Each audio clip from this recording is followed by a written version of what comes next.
Hello everyone, my name is Himanshu Midda and आज हम practice interview के लिए आए थे।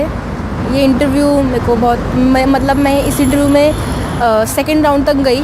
उस फर्स्ट राउंड में तो उन्होंने मेरे से पहले मेरा इंट्रोडक्शन तो नहीं पूछा जैसे बाकी सब इंटरव्यूज़ में पूछते हैं। इस इंटरव्यू में मैंने मुझसे ये पूछा गया कि मैंने येस्टरडे क्या किया और बाकी सारी चीज़ें जो मेरे टाइम टेबल से रिलेटेड थी वो सब पूछा। तो मैंने उसमें बोला अच्छे से एंड देन उसके बाद उन्होंने मुझसे थोड़ी सी मेरी ग्रामेटिकल मिस्टेक हो गई थी। उसमें मैंने पास्ट टेंस में मैंने इज़ लगा दिया था, तो ये मेरी क्योंकि फ्लुएंसी में ये चीज़ हो गई थी मेरे से। तो उन्होंने बोला फिर कि आपने पास्ट टेंस में ये चीज़ें क्यों लगाई, तो फिर मैंने बोला मैम फ्लुएंसी में हो गया था ये। तो उन्होंने बोला इट्स ओके। फिर उन्होंने मेरे को बाहर वेट करने को बोला एंड देन आफ्टर दैट उन्होंने मुझे बोला कि जब आधे घंटे बाद दोबारा से उन्होंने मुझे बाहर बुलाया और मुझसे फिर उन्होंने सैलरी का पूछा और मेरे से पूछा कि आपका अपनी ग्रेजुएशन में सबसे बेस्ट ईयर कौन सा था।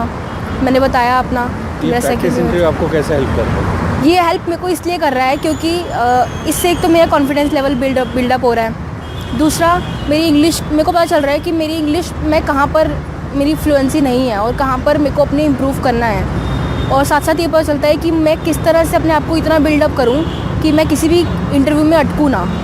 सो ये इंटरव्यू मुझे इसलिए बहुत हेल्प करते हैं और हर 15 दिन में हम इंटरव्यू के लिए जाते हैं। ये सबसे अच्छी चीज़ लगती है मुझे, इससे हमारा कॉन्फिडेंस लेवल बिल्ड होता है। और उसके बाद फिर सेकंड राउंड तक गई एंड देन उसके बाद उन्होंने बोला मुझे कि अगर आपको जैसे कि थर्ड राउंड अगर आपको कैब वगैरह की कोई प्रॉब्लम ना हो तो आप मुकेश नगर में रहते हो तो उससे आपको कोई दिक्कत तो नहीं होगी। तो मैंने बोला नहीं, मुझे कोई प्रॉब्लम नहीं है। एंड देन उन्होंने कहा कि थोड़ा वेट करना पड़ेगा एंड देन मैं रुक गई बाहर। तो दैट्स इट। एंड ये मेरा अच्छा एक्सपीरियंस था इस कंपनी से लेकर। हालांकि ये मेरी फील्ड से नहीं था लेकिन ये बेस्ट इंटरव्यू था मेरे लिए क्योंकि इससे मुझे पता चल गया कि मेरे में कितनी कमियां हैं और कितनी मुझे इम्प्रूव करनी है।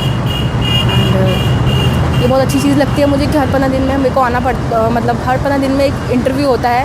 ये सबसे अच्छी चीज़ है और ये हमारे कॉन्फिडेंस लेवल को बिल्ड करने में ये चीज़ बहुत हेल्प करती है हमें। Thank you.